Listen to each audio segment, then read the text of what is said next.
Hey, what's going on, guys? OJ back here with another video. And today we're going to be looking at other people's GOAT lists. There's a lot of controversy sparking around a lot of popular YouTubers' GOAT lists in the MMA space. And I'm just going to be trying to rate them, like, with some bias, of course, but at the same time, like, I'm going to try to keep that at a minimum. And before I start, though, I know my GOAT list forgot to include the number four, and I'll make sure to re upload that soon. But for now, I'm just going to be reacting to like popular MMA YouTubers and their GOAT lists because some of them are absolutely crazy. So, yeah, without wasting any more time, let's jump right into the video. All right, now we're gonna first start off with Lucas Tracy's list, and what I appreciate about Lucas is the fact that he laid this out very nicely in a tier list, so I don't have to like scroll through specific parts of his video in order to just talk about whether or not this is a good take or not. And I don't know. I'm seeing some very questionable takes right off the bat. Like we have Justin Gaethje, Mr. Rufus over here at number 30. Like, listen, I know a lot of people love Justin Gaethje, and I do like Justin Gaethje. Not my favorite fighter, but I do like him. That being said, he should not be within the top 30. I think you can have Henry Cejudo, you can have JDS, you can have Francis Ngannou. Like all those people should be above Justin Gaethje when it comes to at least the top 30. And I don't know why Justin Gaethje's on here necessarily. I also don't understand why Aljamain Sterling is this low. Like it wasn't that long ago when people were about to consider him the bantamweight GOAT until he lost to Sean O'Malley. But that's not the main points I'm going to talk about because I don't care about anything else. The main point I want to talk about is Arman Sarukian. Why is Arman Sarukian number 18 on your list, Lucas Tracy? Like, I cannot justify this whatsoever. Like, yes, he beat Charles Oliveira, but outside of Charles Oliveira, who did Arman Sarukian beat? Benil Dariush? Benil Dariush nowadays is looked at as a chinny old man, especially because Arman Sarukian knocked him out in the first round. And it's rare that Arman Sarukian gets a knockout in the first round. Sarukian also beat Mateusz Gamrot, according to Lucas Tracy. Like, listen, I get it. I thought Sarukian won the fight. It was considered a robbery. All right, whatever. But like, let's be honest, is Gamrot an elite of the elite level competition where you can consider him to be number 18 on the all-time MMA GOAT list? I think the fact that Lucas Tracy is trying to push this narrative that Armin Sarukian is number 18 on his GOAT list is simply delusional. All right. I don't know how else I can explain this, but the fact that he's even on this list is just quite frankly you know, kind of rage bait. Like you can't convince me that Lucas Tracy isn't rage baiting in this situation. All right, and we also got Demetrius Johnson. Now, Lucas Tracy loves to play around with the game that title defenses don't matter and all that. Like I'll be real, like considering that DJ, he dominated his era, even though his era wasn't nearly as developed as today. I feel like putting him at number 12 is pretty disrespectful, especially because DJ, I believe, has 11 title defenses. Usually if you have like 10 plus title defenses, you're around somewhere in the top 10. But I guess for Demetrius Johnson, whose only loss is to Dominic Cruz and Henry Cejudo, which let's be real, that wasn't a very purely judged fight. I think it's delusional. And we also have Peter Yan ahead of Kamar Usman, Alexander Pantoja, and Demetrius Johnson. And now listen, I love Peter Yan. I would put Peter Yan somewhere within the top 30. I would not put Peter Yan within the top 10, let alone the number 9 spot. All right? If you're putting Peter Yan at the number 9 spot, I don't know what to tell you. Peter Yan, of course, he's a treat to watch. He's our favorite Pookie Bear in the bantamweight division. But what has he done exactly? He's lost to Aljamain Sterling in the rematch. He lost to Sean O'Malley in a close decision. He lost to Marab where he got 50-45. All right. Now he came back against Song Yadong. Uh, who else did he beat necessarily? Oh, Davis and Figueiredo. All right, those are good wins. Do they catapult Peter Yan to the number 9 of all time greats in the UFC? I don't think so. And I it doesn't matter what Lucas Tracy says. The fact that Peter Yan is number 9 on this list, I don't know. I think it's just I can't even call it recency bias because Peter Yan hasn't fought recently, but it's some kind of bias towards Peter Yan. And I'm saying this as someone who loves Peter Yan to my heart. And now, as for the rest of this list, I kind of knew that Volkanovski was going to be within the top 2 because Lucas Tracy always talks about how he can move up Volkanovski and how Volkanovski's resume is going to look better if X fighter beats this other guy and all that crap. And I don't know, man. This guy just like contorts himself and finds new ways to glaze Volkanovski. And all right, I would disagree with the fact that he's number 2, but he's pretty high up there.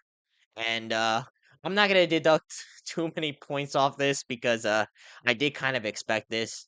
And as for the rest of this list, like like I would put GSP up higher.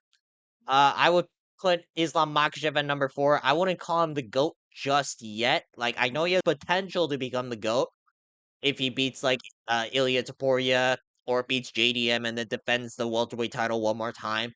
But I wouldn't consider Islam Makhachev the greatest of all time in the UFC just yet.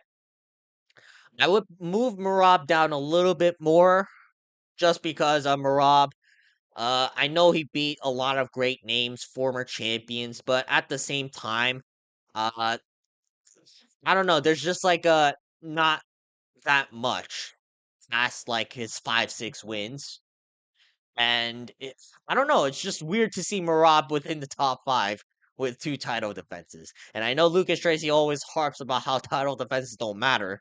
Then I don't know what to tell you because John Jones has 13 title defenses. Volkanovski has 5. Islam Makhachev has 4. I feel like you need more than 2 in order to be considered in the top 5. All right. Overall, I'm gonna give this list like a 3 out of 10, and I think I'm being generous here.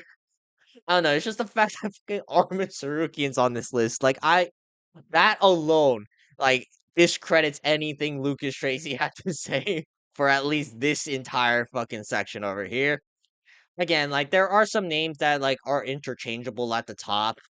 And again, of course, Lucas Tracy always has the Volkanovski bias. But again, Armin Sarukian just being on this list really ruins it for me. And also Peter Yan, like yeah, I would put him within like the top 26 to 30. I would not put him within the top 10. So yeah, I think that deducts every single point that Lucas Tracy could have earned. And yeah, that's why I give it a 3 out of 10. Now, the next list I want to cover is Kenny Okoye's GOAT list.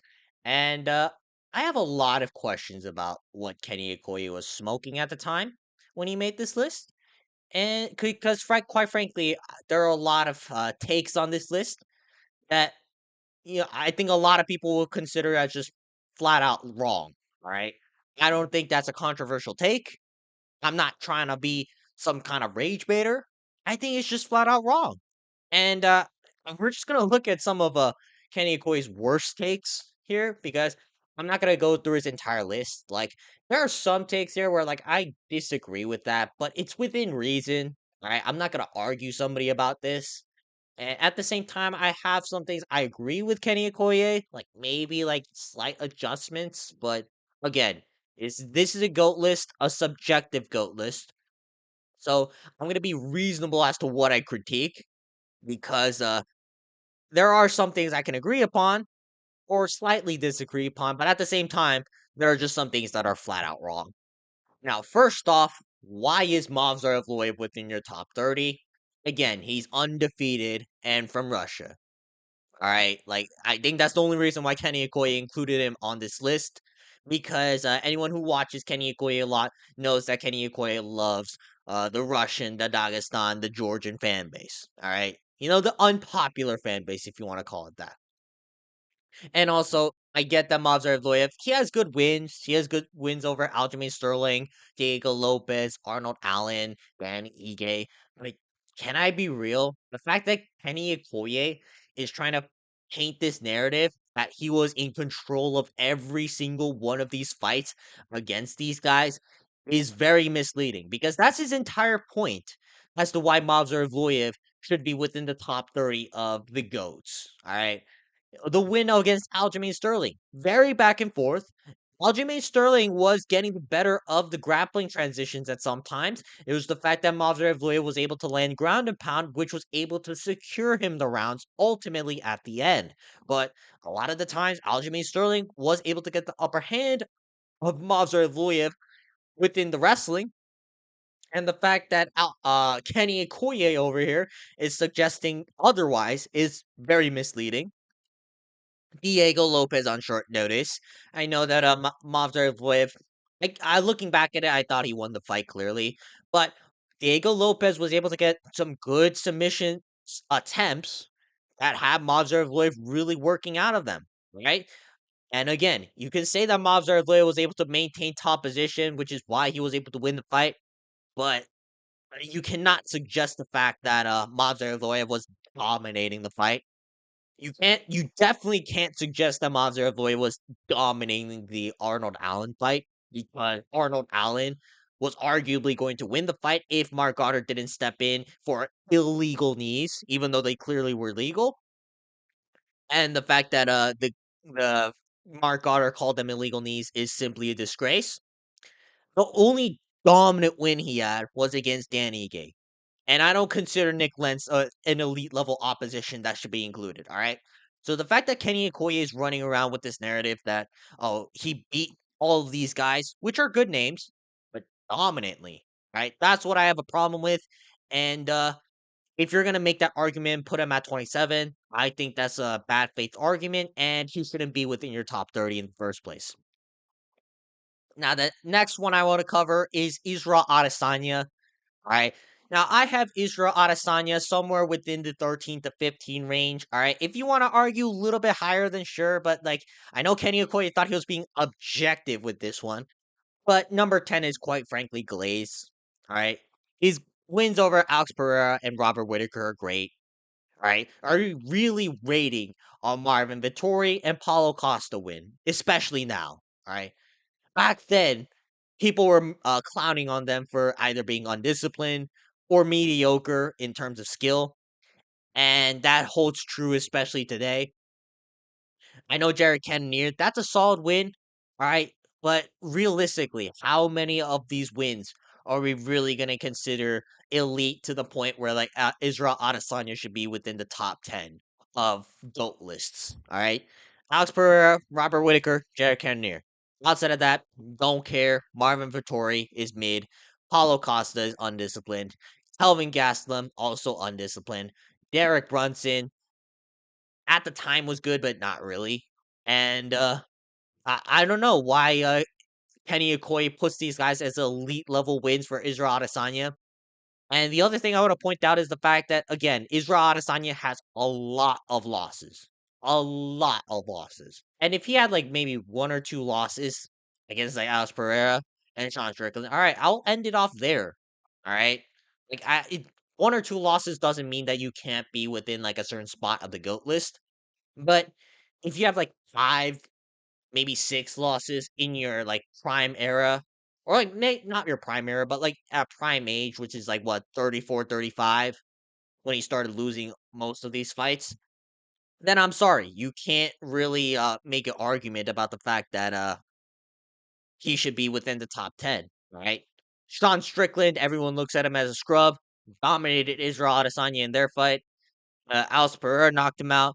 BDP, back and forth fight. It was fun. BDP was able to get the better of him. Nasruddin and Mavov just smoked Israel Adesanya in the second round. And Jan Blachowicz, schooled Israel Adesanya on the feet. All right? There's just too many instances where Israel Adesanya has come up short for him to be considered within the top 10. All right? Now, if you want to consider him within the top 15 to 13, I wouldn't mind that argument whatsoever. But the top 10, I think it's a little bit too much when you have guys like Daniel Cormier, Anderson Silva, especially. I would consider him above them above Israel Adesanya right now. And I just don't think Israel Adesanya should be within the top 10. All right, now we're gonna move on to Kamar Usman. Why is he number 4 on your list, Kenny Okoye? Matter of fact, I don't even have to ask. All right, you have the answer on your background here as to why he's number 4. But that's a topic for another video. All right. Kenny Okoye really believes that the wins over Colby Covington, Jorge Masvidal, Gilbert Burns, and Tyron Woodley triumph over what GSP has been able to do in his division. Half of these names are not like names that you should consider Kamar Usman to be within the top 4 of all time greats. All right. I put Kamar Usman somewhere around 10 to 12, maybe 10 to 13. All right. I think that's fair. If you want to disagree with that, you can leave it in the comments down below. But I would not put Kamar Usman at number 4 for beating Tyron Woodley, which is his best win. Colby Covington twice. We now know that Colby Covington is kind of mid. Joaquin Buckley, all right, solid win, but all right, am I gonna really catapult Kamaru Usman to number 4 for this? All right, I think the fact that also he has 2 losses against Leon Edwards really disqualifies him from being in the top 5 in the first place. Like Leon Edwards head kicked him in the rematch, and before any of you guys say, "Oh, he was dominating the whole fight," they had a trilogy, and Leon Edwards clearly won. So I don't want to hear anyone put that out there as like a narrative that Kamar Usman should be like the greatest welterweight of all time. All right, I'm pretty sure no one else is saying that outside of Kenny Okoye, but I'm just putting it out there. And the Hamza Chimaev loss, like, okay. Like, it was on short notice. It was a draw. All right. But again, like, Hamza Chimaev, he's really good. But at the same time, he's unproven, but he's really good. All right. I know that Hamza Chimaev choked out Robert Whitaker right after this. But realistically, like, we don't really know where Hamza Chimaev stacks up potential wise. And if Hamza Chimaev loses the DDP, this is gonna age horribly, in my opinion, because Kenny Okoye is touting the fact that Kamar Usman went to a competitive fight with Hamza Chimaev as the reason why he should be number 4 on this list. Because that's what Kenny Okoye is basically assuming here. All right, and again, Kamar Usman, he's an all-time great, second greatest welterweight of all time. I'm not putting him above GSP, and I'm definitely not putting him within the top 5 greatest fighters of all time. All right, we move on to Daniel Cormier. Now, I have Daniel Cormier somewhere within the top 10 to 8, maybe it's 8 to 11, all right? But I'm not putting Daniel Cormier within the top 3, all right? He lost to Stipe twice, and you can argue that Stipe Miocic beat Daniel Cormier when Daniel Cormier was like 41 years old. Stipe Miocic wasn't exactly a spring chicken when he fought Daniel Cormier in the trilogy, and Stipe Miocic clearly won the fight. Stipe Miocic is up 2-1 in the trilogy, and I know that Daniel Cormier won the first time, but again, you can't have more than 2 losses, or 2 losses at least, against the same guy and somehow be placed above them. That by that much, all right? Because I know Kenny Okoye put Stipe Miocic at number 19. I don't know how that makes sense. All right? I know that Daniel Cormier, he's a double champ, defended both of his titles. All right, that's cool. But he just lost against John Jones. And I know the second fight with John Jones was overturned because of PD use. But realistically, you can't have that and be the GOAT. All right, you can't have 2 losses to Stipe Miocic and be ranked within the top 3 when Stipe Miocic is ranked number 19 on your list, Kenny Okoye. So I'm gonna say this: Daniel Cormier. Again, I love DC. I think he's somewhere around like the 10 to 8 range. All right, but he's not number 3, and the fact that you put him at number 3, I don't know what kind of bias you have necessarily for Daniel Cormier, but it is some kind of bias, and I don't think any any person outside of DC fans are falling for that. And last but not least, we have Habib Nurmagomedov. I don't know how you have him at number two. Like I put Habib Nurmagomedov at number seven. I think if you put him somewhere around 5 to 8, that's reasonable. Number two, however, why? Right? Like I know he beat Conor McGregor. Conor McGregor, the most influential fighter in UFC history. That's cool. Sampori, great fighter. Justin Gaethje, great fighter. Edson Barbosa at the time, great fighter. RDA, former champion, great fighter. Michael Johnson. Are we really putting Michael Johnson as the reason why Habib Nurmagomedov is number two of all time? I'm just saying. Like, and I know that Kenny Okoye and especially Habib fans, they love to put up the 29-0. Habib did not have 29 fights in the UFC. Can we just get that cleared up? Habib had 13 fights in the UFC. All right. Most of his fights were in like regional promotions in some sketch ass form. All right. Habib Nurmagomedov again, all time great, but you cannot put him above Islam Makhachev in my opinion. I really think so. Islam Makhachev, yes, he has the loss against fucking the Pantoja doppelganger back in the day. All right, that's fair. But at the same time, Habib Nurmagomedov hadn't fought anybody who's like stylistically gonna prove a challenge for him. The only wrestler Habib has fought that was like a primary wrestler what's his name? Oh yeah, Ally Quinta. He won the vacant belt off Ally Quinta, and you're putting him at number two. All right, everyone on this list they love to strike. Maybe not RDA. RDA likes to mix the martial arts, but he's not really this great wrestler who loves to grapple. All right, RDA grapples when he needs to grapple. All right, the rest of these guys they just love to fight on the feet, and the fact that Kenny Okoye is looking at that as like, oh my god, nobody could touch him. Right? Like, I don't know, give it like 2 years if Habib Nurmagomedov stayed, he probably would have fought like Armin Sarukian, Tej Gamrot, maybe even Charles Oliveira. So the fact that Habib Nurmagomedov is number two on this list, I don't really get it. I really don't. Like, again, I respect Habib. He shouldn't be number two. I think both things can be true at the same time. And I think Kenny Okoye is just showing his blatant glaze of the Caucasus region fighters. Overall, I'm gonna say this list is a 2 out of 10.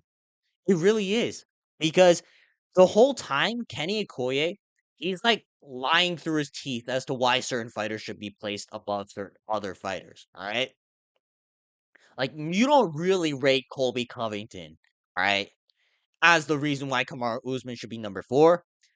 You're lying about the fact that Movsar Evloev dominantly won all of his fights, which against solid competition, I'll give you that, but he did not dominantly win those fights.